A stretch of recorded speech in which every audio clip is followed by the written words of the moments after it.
வணக்கம் நண்பர்களே, நீங்கள் டிஃபென்ஸ் இன்வெஸ்டரா இல்லை என்டர்பிரைசிங் இன்வெஸ்டரா? ஈக்விட்டிக்கு எவ்வளோ அலோகேட் பண்ணணும், சிப் யார் பண்ணலாம், க்ரோத் ஸ்டாக்கில் என்ன டேஞ்சரஸ் இருக்குது, எல்லாத்தையும் டுடே பார்ப்போம். Investor classification. நம்ம வழக்கமாக ஃபினான்ஷியல் அட்வைசர் ரிஸ்க் அடிப்படையில் கிளாஸிஃபை பண்ணுவாங்க.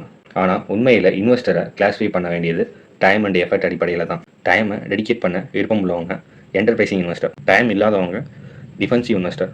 இவங்க இடிஎஃப்ஸ் மாதிரி பேசிவ் இன்வெஸ்ட்மெண்ட்டில் போகலாம். Traditional Indian thinking versus reality. நம்ம இந்தியாவில் என்னது தெரியுமா? கோல்டு வாங்கணும், house investment, provident fund, LIC, fixed deposits. அதுக்கு மேலே government subsidiaries, SLR norms, PF interest, இவங்க எல்லாம் இன்ஃப்ளேஷனை தூக்குது. ரியல் இன்ட்ரெஸ்ட் ரேட் நெகட்டிவ் ஆயிடுச்சு. அதனால தான் மக்கள்லாம் ஈக்விட்டி மார்க்கெட்டுக்கு ஷிஃப்ட் ஆகிறாங்க. Equity exposure age based formula. Traditional formula 100 minus your age equal to equity investment. இது தப்பு. எதுக்காண்டி சொல்கிறேன்னா, உங்கள் personal situation plus time commitment தான் முக்கியம். எக்ஸாம்பிள் பார்ப்போம். ஒரு விடோ 25 lakhs வச்சுருக்காங்கன்னா அவங்களுக்கும் ஒரு successful business man equity exposure ஒரே மாதிரி இருக்காது. ஈஸியான ரூல் பார்ப்போம். அட்லீஸ்ட் 25% சேவிங்ஸ் பார்த்தீங்கன்னா ஈக்விட்டியில் இருக்கணும்.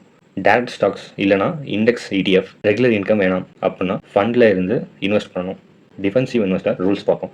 மேக்ஸிமம் 5 செக்டார்ஸ் 30 ஸ்டாக்ஸ் இருக்கலாம். Large cap companies with brand moat இருக்கணும். லோ டெப்ட். ஓனஸ் ஃபண்ட்ஸ் பார்த்தீங்கன்னா more than 2 times of borrowings இருக்கணும். 25 years dividend history. More than 20% ஒரே ஸ்டாக்லேயும் மோர் தென் 40% ஒரே செக்டார்லேயும் இருக்க வேணாம். ஃபிக்ஸ் பிஇ இல்லாட்டி புக் வேல்யூ லிமிட். அதுக்கு மேலே போனால் இன்வெஸ்ட் பண்ணக்கூடாது. ஸ்டாக்ஸ் கிடைக்கலன்னா மணி மார்க்கெட் ஃபண்டில் வச்சு வெயிட் பண்ணுங்க. அதுவும் ஸ்ட்ராட்டஜி தானே. மியூச்சுவல் ஃபண்ட்ஸில் கன்ஃபியூஷன், டிரான்ஸ்பரன்சி இல்லை, சார்ஜஸ் அதிகம், ஃபண்ட் மேனேஜரை நீங்கள் பார்த்ததில்ல, ரெடம்ஷன் டைமில் செல்லிங் ப்ரெஷர் வந்தால் வேல்யூ ஃப்ளை ஆகிடும். அதனால தான் passive ETF plus rule followed stocks picks தான் சுருக்கமாகவும் சக்தியாகவும் இருக்கும். Systematic investment plan. Monthly fix amount invest பண்ணுற புது மெத்தட் இல்லை. என்ஒய்எஸ்சி தான் சிப்பை ப்ரொமோட் பண்ணது. ஸ்டடி சொல்கிறது என்னென்னா, சிப் பண்ணினா ஈவன் டிப்ரெஷன் டைமுக்கு பிறகு ரிட்டர்ன்ஸ் வந்திருக்கு. டைமிங் அவாய்ட் பண்ணணும், டிசிப்ளின் ஃபாலோ பண்ணணும். லாங் டேர்ம் சக்ஸஸ் கேரண்டி பண்ணுற only tested method. Growth stocks dangers and reality பார்ப்போம். Growth stocks equal to earnings ஃபாஸ்ட்டாக க்ரோ ஆகிற கம்பெனிஸ். ஆனால் heavy premium price, low promoter holding, high borrowing, speculative நேச்சராக இருக்கும். Example hero Moto, Voltas மாதிரி winners சொல்லலாம்.